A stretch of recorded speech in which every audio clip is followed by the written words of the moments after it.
So this is the first in a video series of my recipe for onion dye. Now,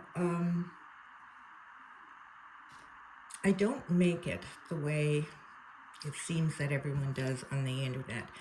I like to use the crock pot. It's not necessary to use the crock pot, but I'll go into that in just a few minutes when I show you all of your supplies that you need.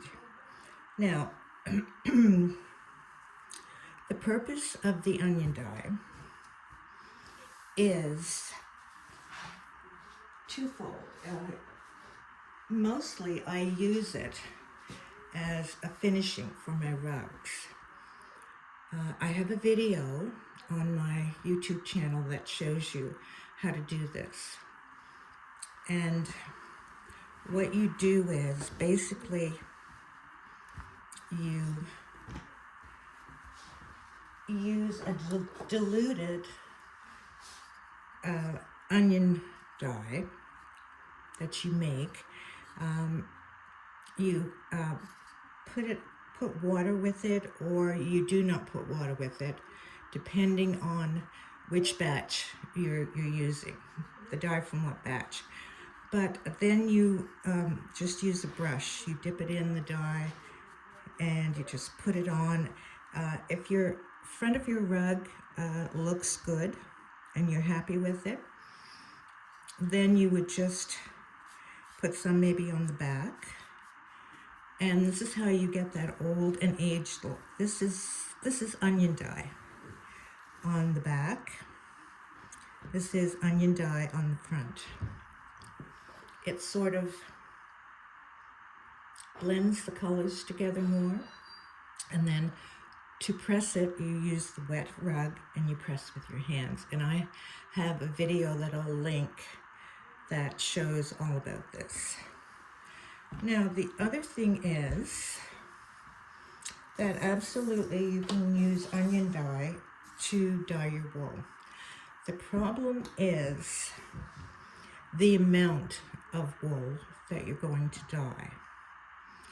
To have a large pot and to put, say, a yard of or a half yard or whatever you put in your pot of wool, it takes a lot of onion skins to make that dye because it's such a large quantity of it. So basically what you're doing is you're using the onion dye to finish the rugs if necessary, if you want to do that. But you would be using them for smaller things, like threads. You can put threads in. And I will show you how to do the threads, to put them in and all of that. String you can use.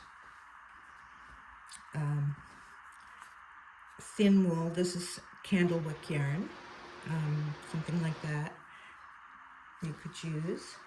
Embroidery, pearl cotton, whatever.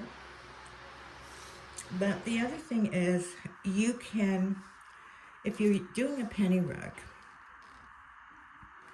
you wouldn't put a large piece of wool in because there's a lot of wool there that's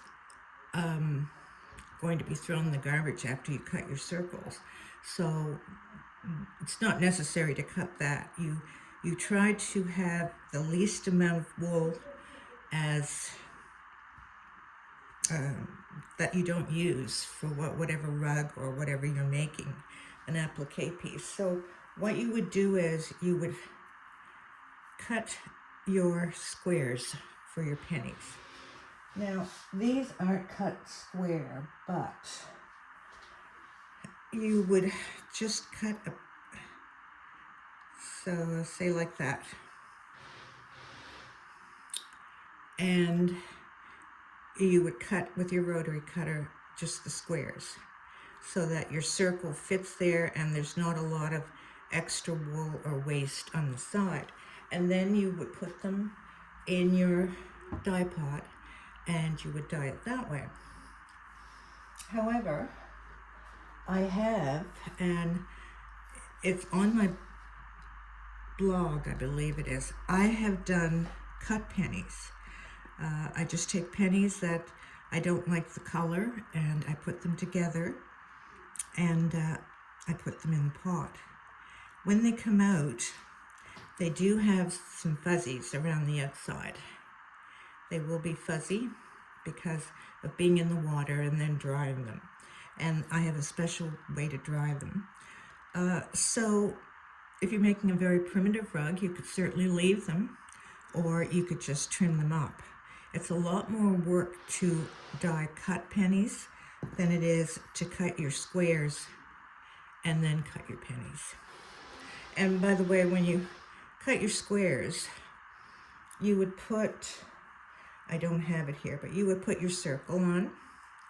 You would take, if you have one of those white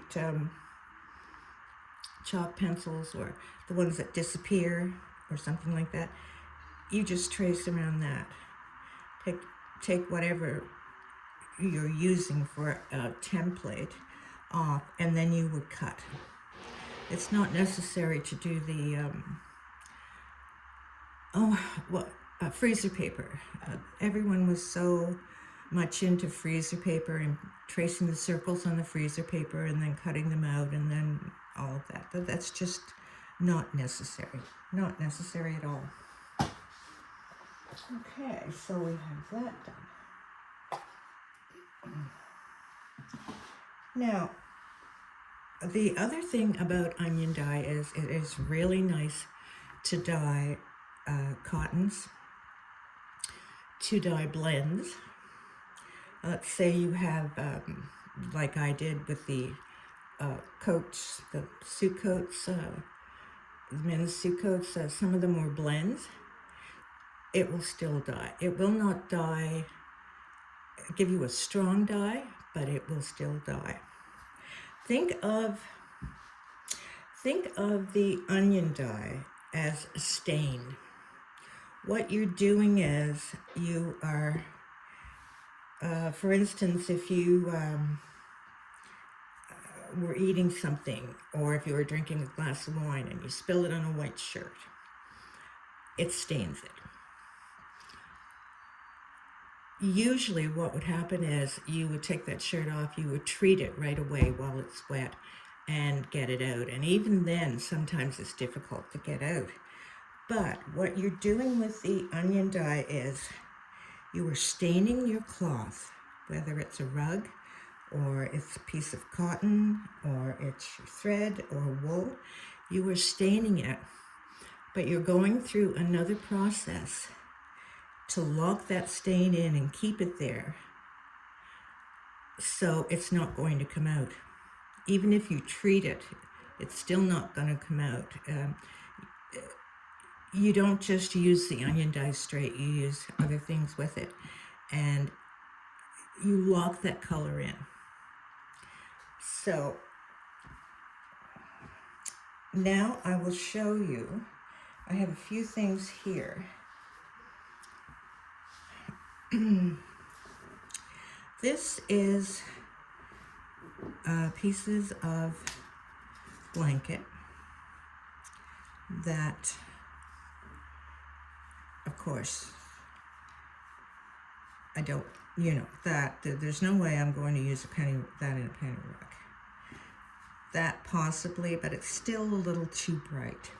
And that's where, if you're using something like that and it looks a little off, it just, you're not satisfied with it, you can do your finishing dye and make that a different color. But there's the blues, the pinks, these, and these are some dark ones that I put in. Now, I wouldn't necessarily have to dye those. I like those. Anything beyond that, no, I wouldn't do. It's not me. So these are the natural colors that I did. Okay, now this is onion dye. And another something that we're going to use, because when we use the onion dye, I'm going to show you how to change the colors. So that onion dye will just give you the browns. It will brown everything up. But what happens if you want a little bit of blue, or you want a little bit of red or green or something like that, that tone? I will show you how to do that. But now this is onion dye, and it is blue. It's not strong, but it does change the color a bit. You see, this and this looks much better. Where's the green? That's the green. That's this. It just changes it a little bit, not much. And again, it depends on how strong you make your onion dye as well when you're doing your colors. Now, these are the same ones pretty much, but these are my age dye for different colors. Now, I will be doing the age dye recipe. I'm going to have it as a standalone thing on my website. It's a little bit, it's not complicated in the making of the dye and dyeing the wool. It's complicated in the sense that there's so many variations that you can do. Just so many different things you can do with that dye, because you have a big pot. You know, I use a canner pot, and that's when you can dye your big, large pieces of wool. But these are all pretty much that same color. There's different shades. What's this one? That's another one. I think that belongs to that. That's a very weak age dye. So that is what we're going to do now. Let's go over. And also I'm showing this on the diary because there's so many new people there now, and I'm so grateful. Thank you so much for coming over from the other groups. There may be some that would be interested in taking the Pattern Club course. Now, that's a paid course, and it's $75. And the entire onion dye recipe is there. And that's going to be quite a few separate videos. So as we do it, I'll put the pot on tonight. I'll put my onions on tonight, and then we'll start doing all the different steps. And of course, there is a lot of patterns that are going to be there. There's quite a few there now. The Giddy Up and Weight Horse is there, and some of the other patterns, but I'm going to be doing a lot more patterns. I just don't have them all completed yet. They're in various stages of stitched, and they just need the video and the patterns made. So if anyone is interested, it's $75, and really it is worth it, because a pattern is usually $8, around there, for a digital pattern. And there's going to be a lot more than 10 patterns there for sure, plus the onion dye complete recipe, and probably a couple more things that a few more surprises that's going to be there. Okay, so the first thing now is I need to show you your supplies that you will need. So put this away.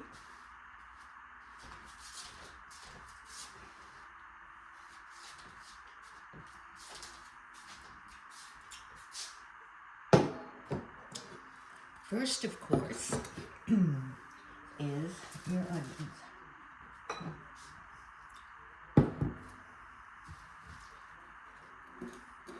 This is my basket that I have my onion skins in.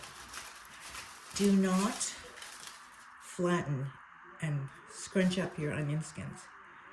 Keep them as whole as possible, because when you put them in the crock pot or the dye pot, you want the water to soak in the skins, and then they'll flatten.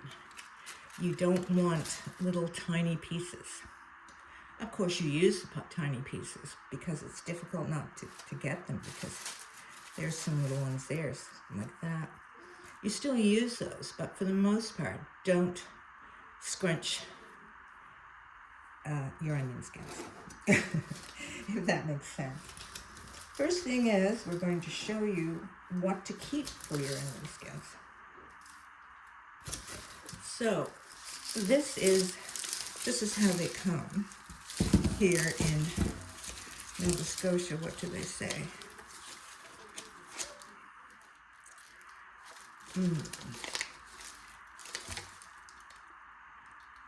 They are called yellow onion skins. These were from Quebec. Now, oh gosh. Okay. Turn this one about. Also, when you keep your onions, bring them home and keep them. Don't put them in anything like a plastic bag or anything like that. I'm sure you don't, but just, you don't want them wet, you know, especially in the summertime when it's so humid. Okay, so the first thing we'll do is, whoops, you can tell I'm just so organized, can't you? Okay, let's get rid of those.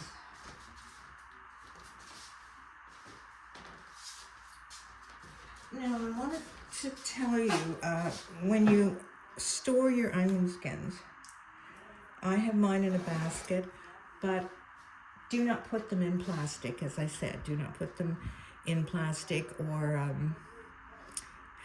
anything that air isn't going to go through. Something good to put them in is an open basket or something like that, like I have. A brown paper bag. Punch holes in the bag so you have airflow, especially down towards the bottom of the bag. Just put just a little hole everywhere in the bag, just so the air can flow through. And every now and then give them a little shake so they don't settle too much. Now, let's do your skins. Okay, we have the onion. In the wintertime, the skins are dark.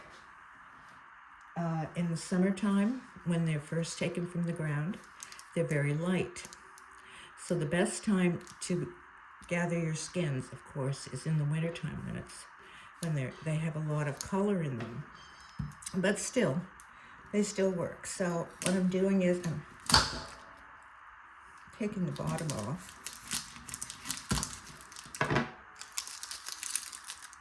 You do not put that in.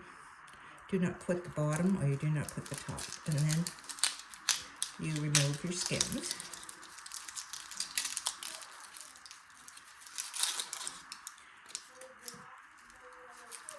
The second layer is the one that's a bit difficult to get off.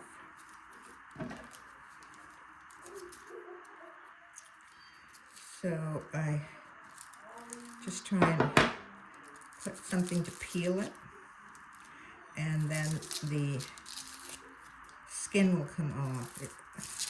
I do this to peel an onion anyway, so see how it comes off? But now, this of course you would take off because you wouldn't use that, but this isn't any good to put in. Don't put that in. Do not put your little end in. The end that come off, this one, there is absolutely no wet onion in there, so that's fine. What you're looking for is your skins, and like that. You're looking for wet, little pieces of wet, light onion. anything that is not dry, that's okay. Do not put that in the bag. So be very careful of that, because if you have any moisture in with your skins, it will start to mold, especially in the summertime. But anytime, you do not want any, I will call it live onion, okay?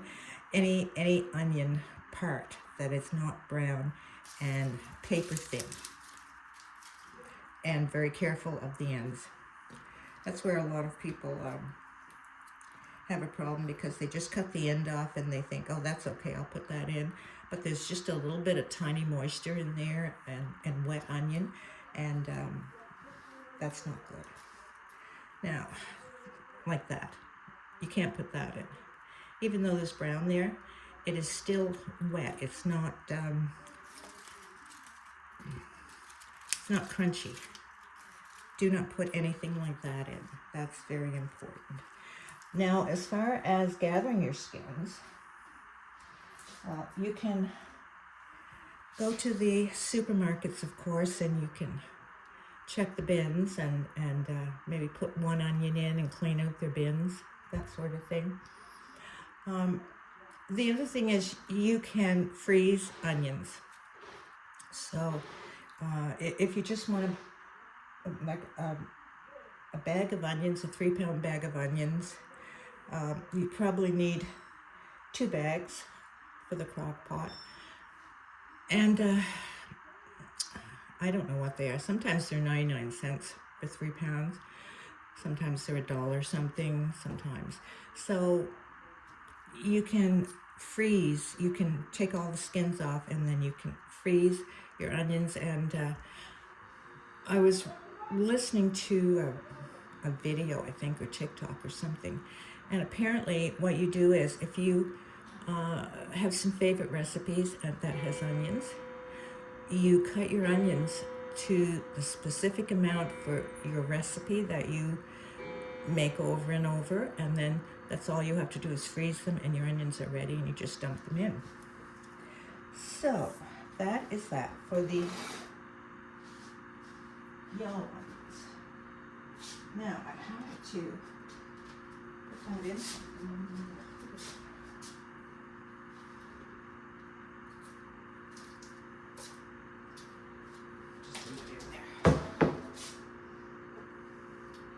Okay, so the next question would be, what about the red onions?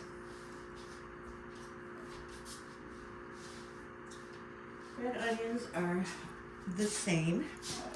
You take the skins off the same. Now, this I have had, this is the top from the red onion, and I put it in a plate just to see what it would do. That's the end that I was cutting off and saying that you shouldn't use. Well, you don't want to put that in the dye pot. When you put your skins in, they need to be, think of potato chips. They need to be crunchy, and they need to be dry, type of dry thing, sort of like potato chips. Now, this is what happens, that's mold. See, that was wet. And even though I had it in the dish, and there are some others, there's the things from the ends, you don't want that. You need to be just like potato chips, very crunchy. See, that one had the white on it, and that's what happens.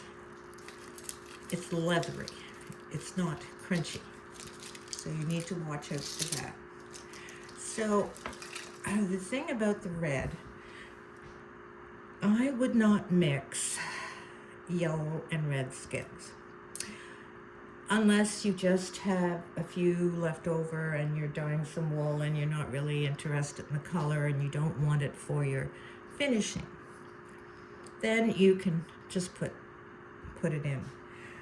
The red onions give a brown, but it's a pinkish brown. It's not a brown. The regular onion skins in the dye pot will give you the look you know when, let's see, I'll get something.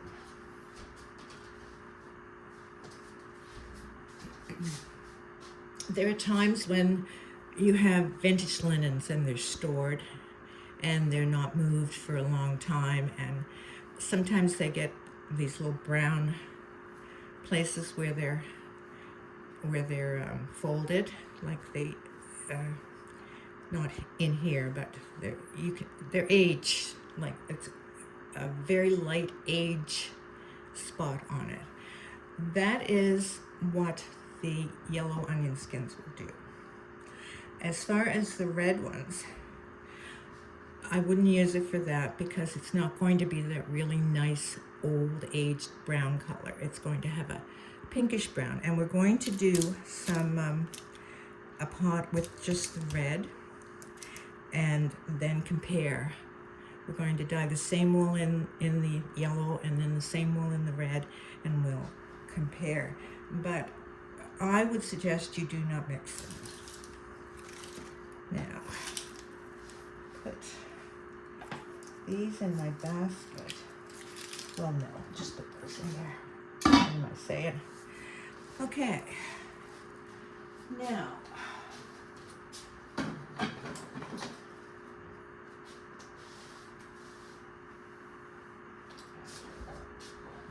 I did the brush. I did this.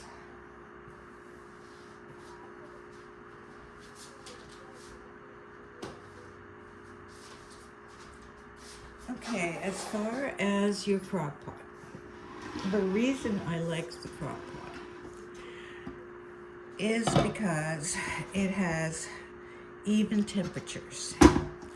I put them in and I put the water in, I put this on, I set it on high until it gets hot, maybe an hour or so, and then I turn it on low and I leave it there for hours.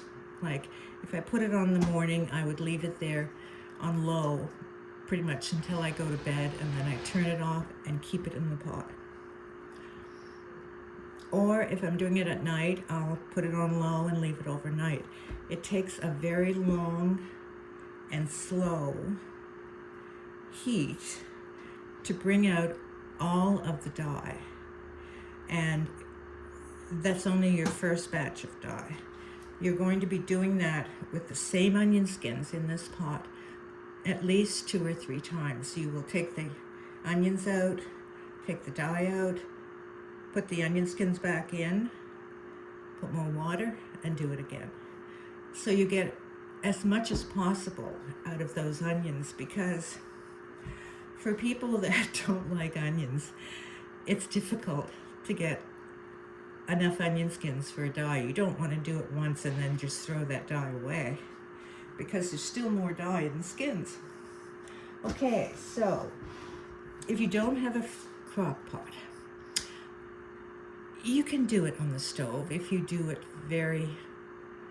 on a very low heat and leave it there. I think the electricity is probably, or I don't know what happens with a propane or a natural gas stove. I don't have, I can't handle those. So I don't know if the pilot light or something would keep it warm. I don't know how they work. I've never used one. So the basic point is you need to have a long, slow cook to get all of the dye out. And you're going to be doing that repeatedly 2, maybe 3 times, depending on how many skins you have, and also the time of the year and how dark your skins are. So,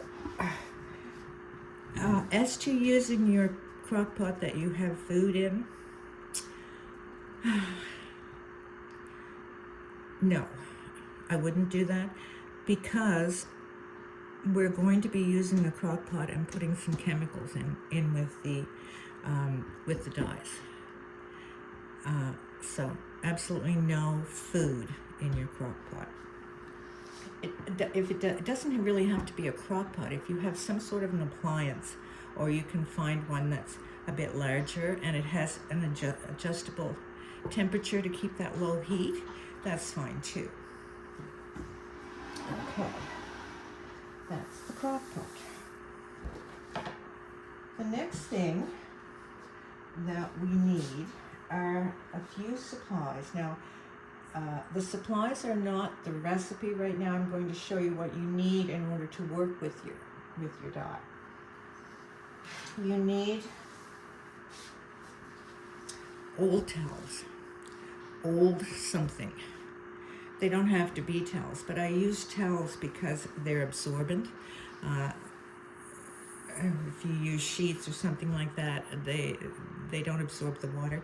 But if you're doing string, if you're doing your squares for your circles, if you're doing circles, anything like that, you are not going to put those in the dryer. You put them on the towel and then you let them air dry. The good benefit of that is you can hand press them. You don't, everything's done. You just put them in your towel, get the water out, place them on the towel to air dry, pat it with you. So you don't have to do anything. You just, next morning, you cut your circles and away you go. So towels are really good. I have quite a few. Of course, you wash these after you use them, but the stains never come out. They're still stains. So you need towels, and that's an absolute must. It's also good if you have something, depending on where you are doing your dyeing, maybe some plastic down or something, because you don't want to stain your countertop or something like that. So I generally put a piece of plastic, or I put a towel down or something like that. The next thing that you need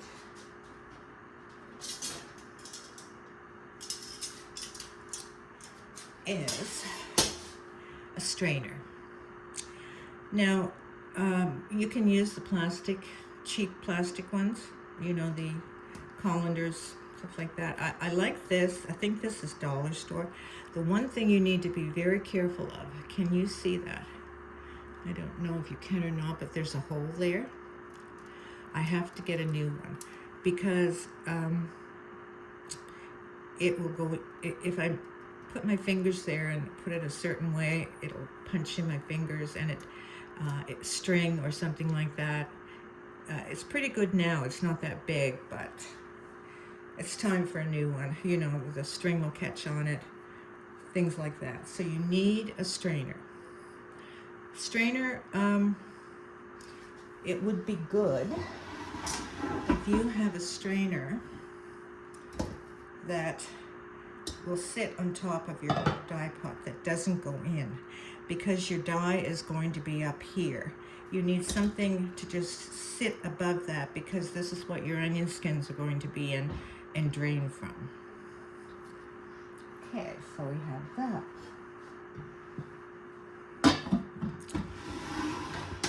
The other thing that is an absolute must is tongs.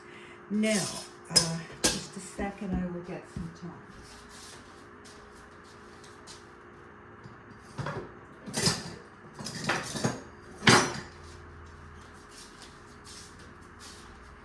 If you're doing the crock pot, you may, you know, you can use something small like this.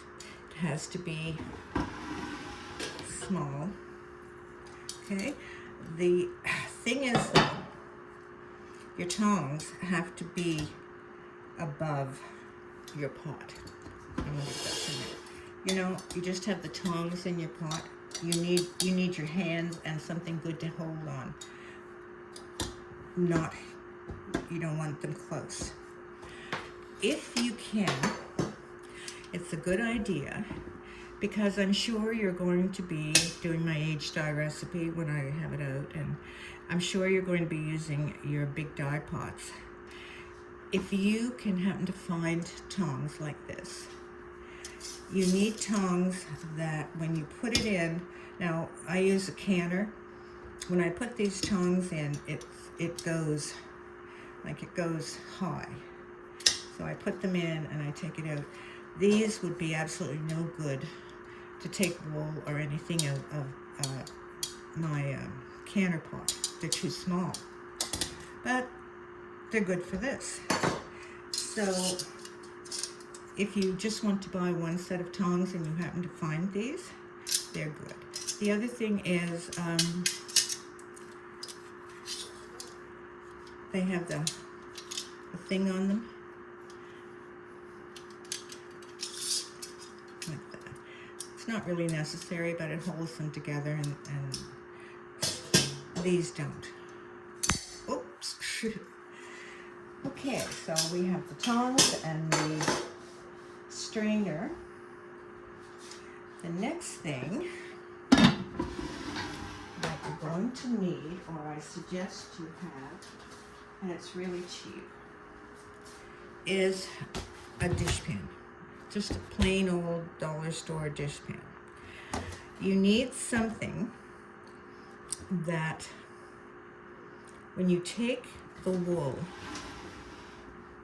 out of the dye pot with your tongs,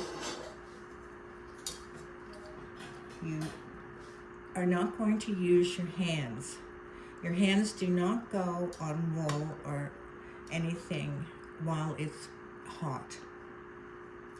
I never scrunch my wool and wring it out. I never do that. I have my pot, my thing. This is just one of those cake things.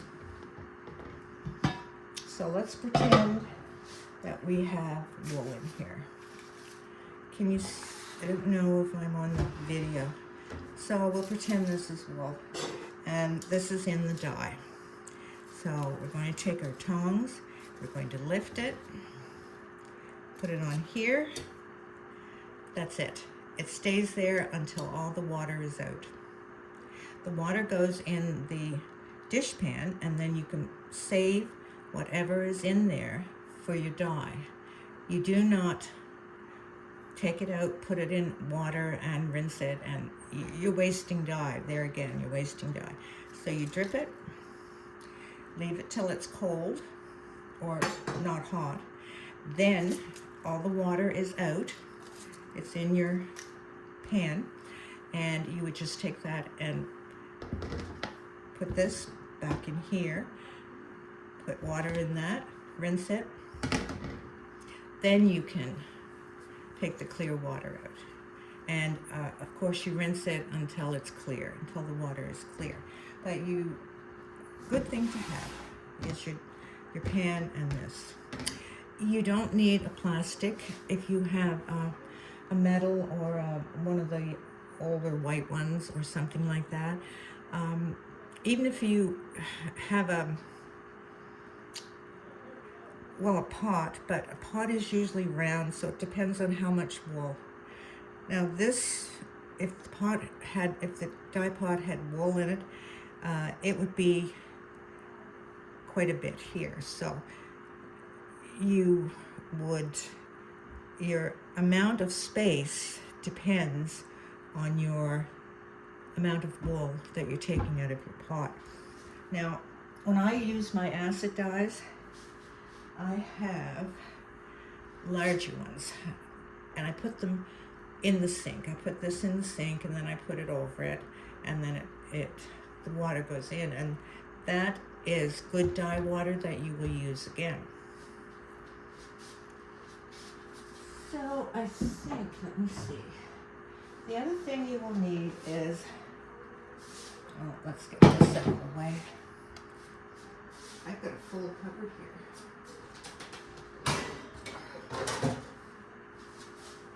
So the other thing you will need, I'm going to leave my onions in here because I'm going to have to put them in the fridge. The bag is broke.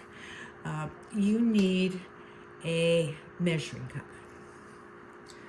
I would suggest, and secondhand dollar store, even if yours isn't that good, I would suggest a larger one rather than a small one, because the point is you don't want to buy something and then it not be any good for the aged dye recipe. You definitely need a big one, and this will work for the crock pot as well. So you need that.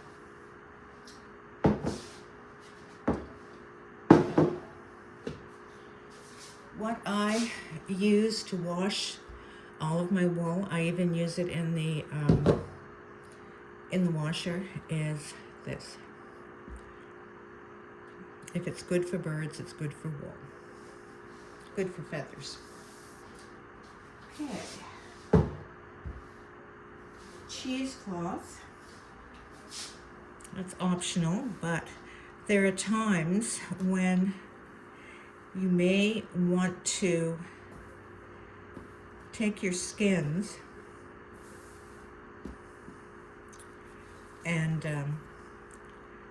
put them in. So you would take your skins and then you would just fold it up and tie it at both ends, put it in. There are some recipes that will use that. So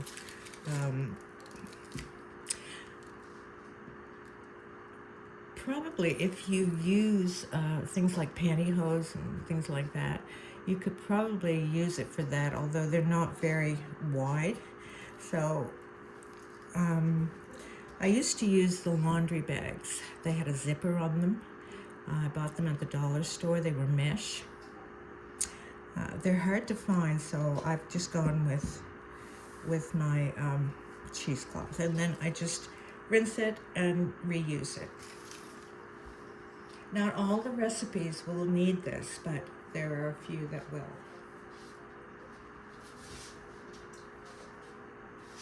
Okay. The next thing I want to mention is if you do happen to come across a beauty like this. This is an old roaster. That is very good. That would be really good because when you do string, it's wound around a lot. So I would do that, and then I would put the string in here a bit so that it's not so bunched up, is what I'm saying. And then just leave that sit for even a couple days. So, and this is really good if you do casserole dyeing in the oven or anything like that. This is good. And I want to mention, I'm not sure what the rug hookers do now, but years ago, everyone wanted a white pot.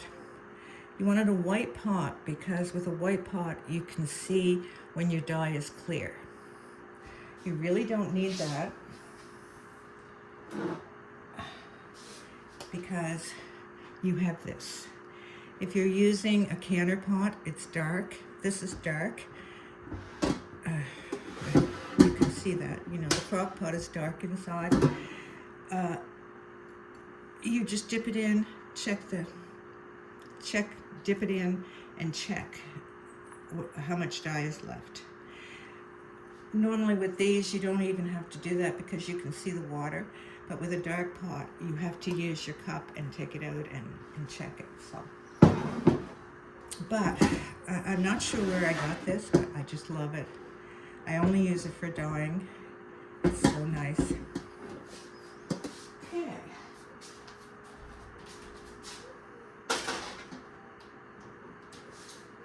Oh. I would suggest you buy a pair of rubber gloves. Now, those I don't use. Those are it's Brother Moth's gloves for dishes and things. I use the ones with the big cuff because you're only going to be using these for your dye pots. This small crock pot, you really don't need these. But when you are using my H-dye recipe, you need gloves with a cuff on, and they are from the dollar store. There are other gloves that you can buy that, what are they called? Hot hands, these are called. And there's really no need for these. I mean, if I was doing normally, you know, taking hot wool out and handling it, these are good for that. But we don't do that in my way of dyeing, so I don't need those. But then again, you need the cuff. Make sure you have the cuff.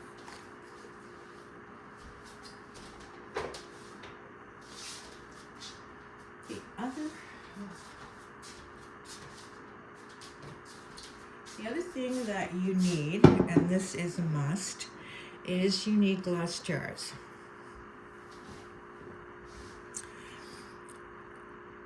Actually, think of the onion dye as you're making preserves, because what you do is you extract the dye as much as possible with the crock pot, and you do it multiple times, multiple days for the same amount of skins. So you need something to take the dye out and start again with a new fresh batch. So you need bottles to pour the dye in and to keep them. Now, it depends, if you would happen to have the mason jars with the screw tops and the seal. If you have those, that's excellent. That's wonderful, because you can put the dye that's not, it's warm, it's hot, it's like preserves. You put the top on with the rubber sealer, and you don't need to put them in the fridge. You can just put them in a cool place, just like preserves. But if you're using these type, the recycled, it depends on how long you're going to keep your dye. You really don't need to put it in the fridge right away. If you have a cool place, like winter is better than summer. The only thing that will happen is you may get a bit of mold on your, if you keep it for a long time. It has never happened to me, but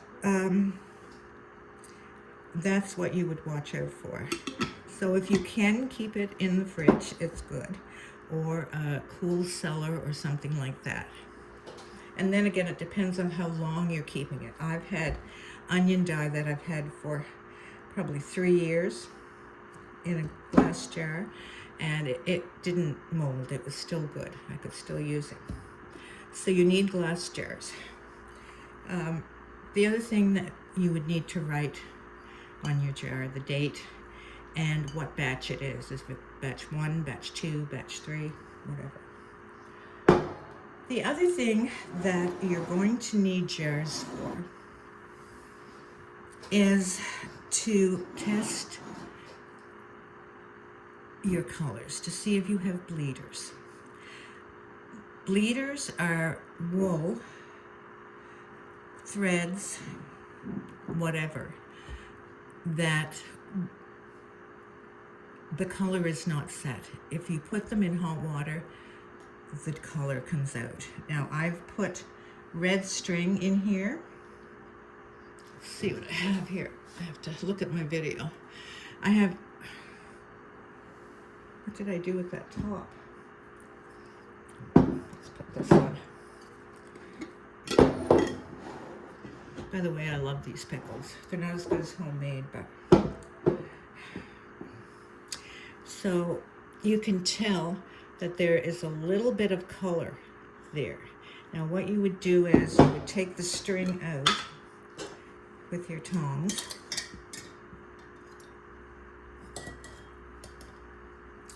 And I'll put it in that bottle.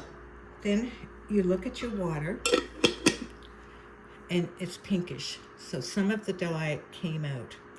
There is some embroidery floss and some wool, especially reds. I've had reds and greens. I have had a blue that the dye came out. Those in dyeing are gold. You save, if you have wool that is a bleeder, you save it because you're going to use that in a recipe and a technique that you're going to have mottled wool. You want the dye to be pulled out of that blanket or whatever it is that the dye is going to come out of in the hot water in the dye bath, but you're going to do it so that some of that dye goes on all the other colors in your dye pot. So you do need jars to test your wool. Okay.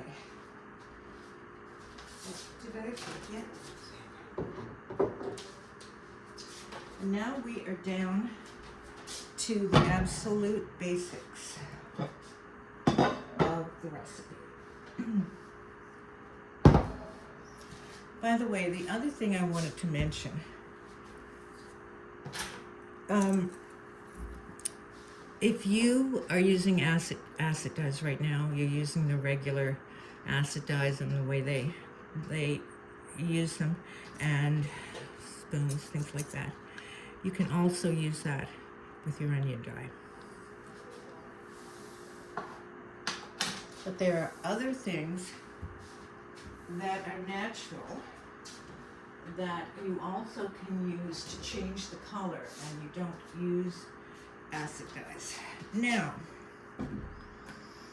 okay, of course we've gone through the onion skins. That's the most important. You need vinegar.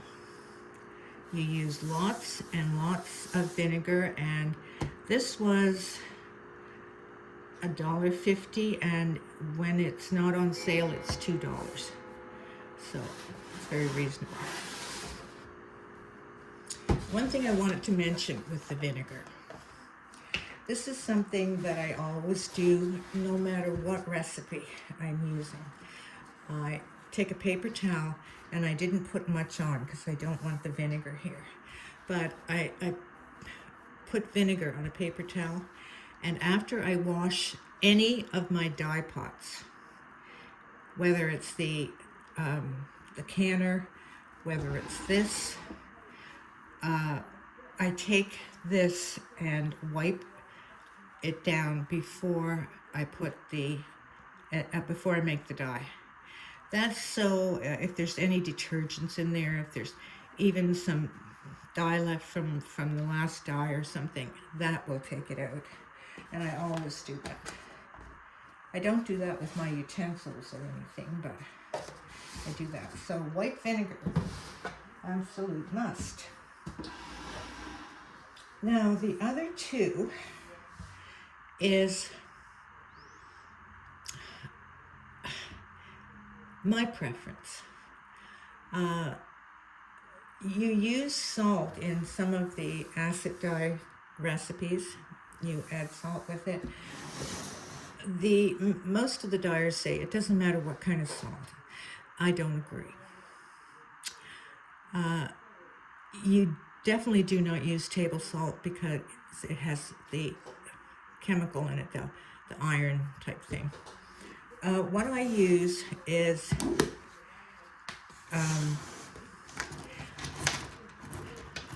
I don't actually know what it's called, but it's from our co-op where they have feed for animals and things like that, and they have salt, and it's for the fishermen. They use it for the fish, like if you're doing shipping fish and things like that. There are different types, this is very coarse. There's a very fine salt like table salt. There is another kind that is about the same as pickling salt, but it's pure. The other thing that you could possibly use instead is road salt. You need just the basic salt. I have used road salt and it worked, but my favorite is the fish preservative salt that they use for the fish, the fishermen use. Now, I got a really coarse, because you can't see in the bag, it goes by numbers, and of course I got the wrong number. But what you do is you put this in a bit of hot water from the tea kettle, and it will dissolve. If you put it in the pot, it'll still dissolve. I don't even dissolve it when I do my age dye. I just put it in the pot, and the dye is hot enough to dissolve it. That's important. You definitely need salt. If you can't get it, pickling salt is really what you should be using, but it's so expensive, and this is so cheap. So, salt and vinegar. This one, you're probably going to think I'm crazy. The problem is, what do you use for water? Now, my tap water has a lot of iron in it. And we of course don't drink it. We drink bottled water. But iron is fine, because iron is actually a mordant. So that's fine. I can use my tap water. But if I lived in a town or a city where it's chemically treated, if I had a water softener, I'm not sure about that. But what I suggest you do is this. Buy spring water, natural spring water. This was $1.25, $1.50. Of course, we have to pay more for the bottle and take it back and get 10 cents and that stuff. But anyway, it's well worth it. And what you would do is you would use natural spring water for your first batch. Then you can test, and whatever you're dyeing, you'll have it, dried and whatever. You'll have samples. Then try your tap water and see if it makes a difference. Now, the part that's really iffy for me is the chlorine and things that they use in towns and cities. Not only does it smell, it's just not something that I want in that dye pot, because chlorine is not good for wool. So you do your batch first with this. Just spend another $1 and do it, and then test your water and see if it works. If it does, that's fine. But if it doesn't, then put some things out for rainwater and things like that, or just buy that. That would make, a bottle would do 3 batches for sure. So that's not much really, if you do need to use that type of water. Okay, now what did I forget? This is what I forgot.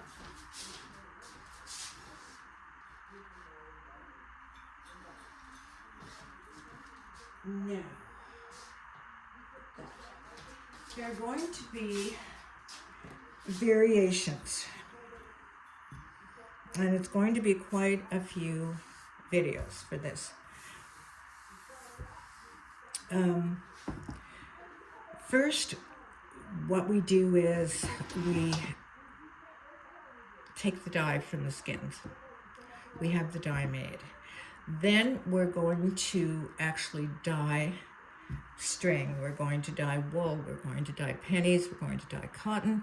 We're going to do the rolled, whenever what is that called? Eco printing. We'll do some of that.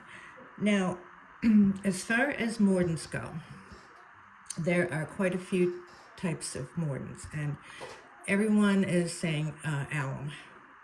Treat with alum. I don't. I don't do it at all, not with my 2 dye recipes.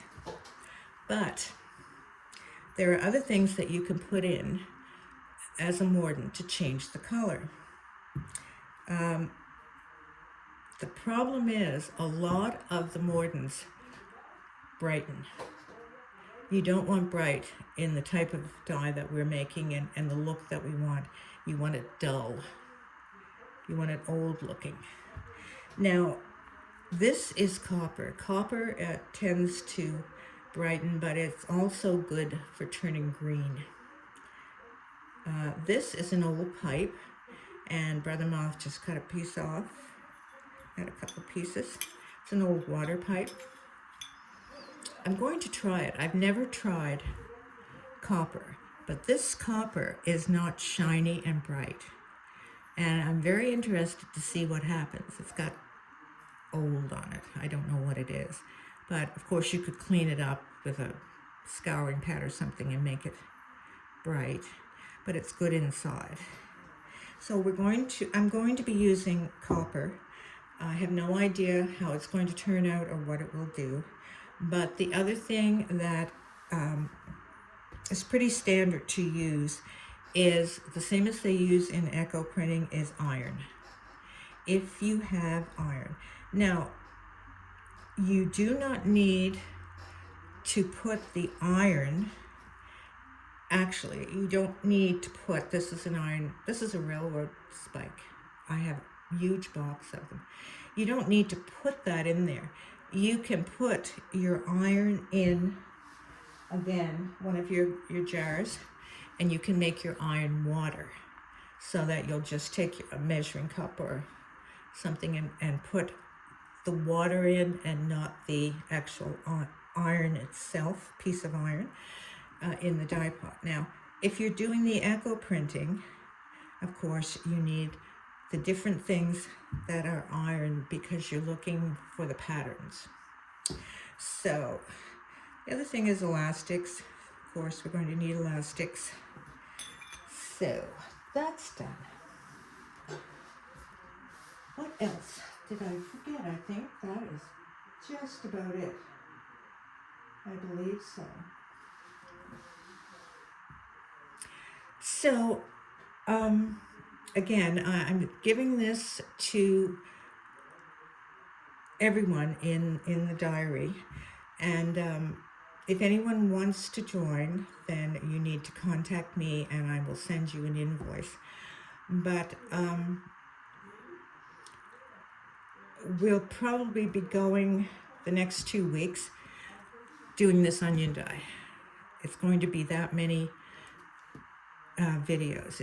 They're not going to be long like this, but I'm going to show you the process. I'm going to put it in, put the wool in, put the pennies in, the string, whatever we're putting in, and then we'll leave it. And then the next day will be another video to see what it is and what comes out of the pot. So I think that's it. I believe so.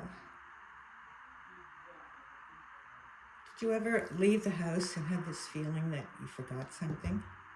Well, that's what I'm feeling now. I forgot something, and it might be important, but I'm not sure what that is. So I will let this go and close the video for now. If I think of something, I'll put it in the next video. So tonight, what I'm going to do, this is what I'm going to do. The lights dimmed for some reason.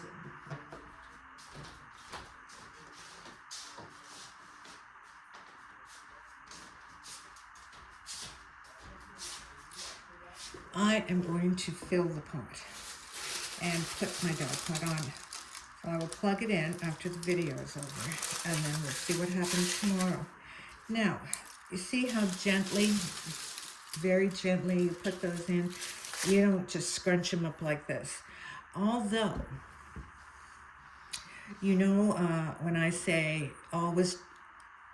think of what if.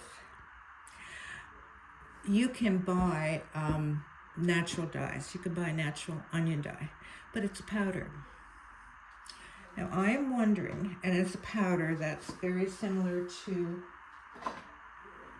a powder like your acid dyes. I'm not sure how strong it is. I'm not sure how they use it. But what I'm going to do is because I have a lot of skins, I'm going to make some powder, and then we're going to experiment and see what happens, because powder is a lot easier to store than skins. So I fill the pot up. Now there's one and there's one. See, those, I don't want those. So I have to be sort of careful putting those in. It's not going to hurt anything if you get one in there, but generally it just takes up room, and you're not going to get a lot of good dye out of it. There's another one. And do you know how they got in here? When Brother Moth cooks, he is well told, and he makes sure he does not throw onion skins away. But these are the skins that he puts in. Gotta watch him. He gets in trouble sometimes. Okay. There's another piece. I mean, it's not going to hurt anything. The main part of that is really, you don't want those wet because they may mold. Depends on how you store the onions. I mean, they had lots of air going through and they didn't mold. But you can still put them in the pot. I mean, it's not that they're not going to be any good. It's just the mold part and the wet, depending on how you... Okay, so I have my... right up to the top. Okay? Just a little bit down from that. Just don't scrunch them. Okay. Now, I'm going to... where is it? I'm going to run the tap, and I'm going to run it with hot water, so I'll just be a minute while that gets hot.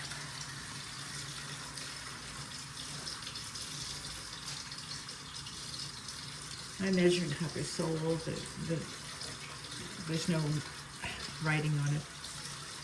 I've used this. I probably had that for the 25 years or 30 years that I've been doing this. I know it's 26. I know by 2000 I was definitely doing rugs, but I'm not sure of the date of the other. 19 something.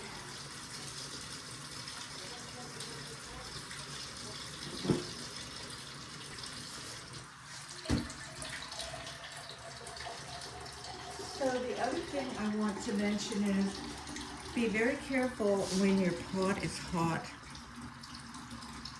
Now I'm putting hot tap water in, and that's fine. That's not going to hurt the pot or anything. But you do not want this on high and hot and look and see, oh my gosh, there's not enough water in there, and then put ice cold water in there. It may break it. The other thing is it's going to take the temperature down, so always use hot water.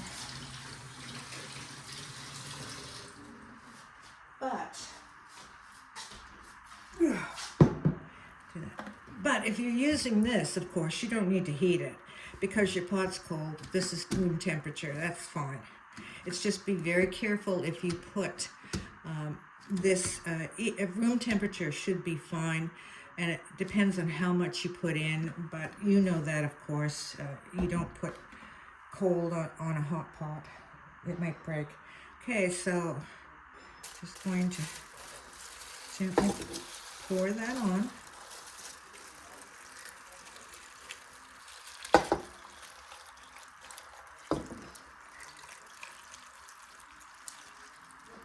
Okay, some more.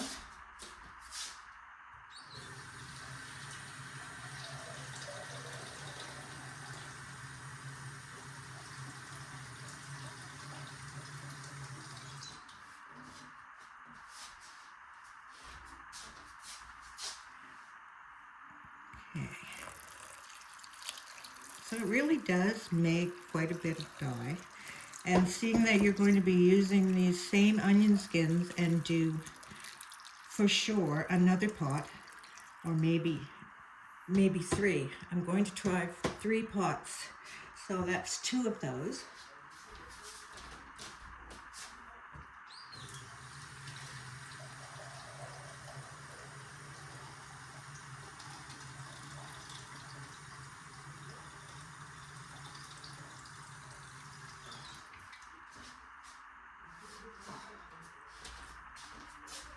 I think it's going to take 3. I'm just going to have to top it up. So I got about an inch, maybe a little bit more there from the top. And I've got that much water left out of 3 cups. Okay. Just put the skins down in. Because what you want is this, you want the skins to soak up the water. That's pretty much what you're doing. Now, if you're doing the eco printing where you put the patterns on, you would also do this, right? Because you can't put these dry skins on, they're going to smash up. So if I'm doing a pattern with the iron and that sort of thing, I hydrate, get the water in my skins first before I do it. I don't think a lot of people do that either. Okay, that's it. I'm plugging it in. I'll put it on high, and oh my gosh, I'll just bet Jack is waiting for me down there for a staff meeting because it is almost 5 o'clock. So I'll put that on and probably leave it until 7, something like that. Basically, it's like cooking a roast. You put it on high. When it's half done, you put it on low, and then you just have a low cook on it. But then I will put this on, put it on for a couple hours maybe, and then I'll turn it on low. And I always get up early in the morning, like I get up about anywhere between 3 and 4 o'clock. So I will leave it on, and then I will shut it up down in the morning when I get up.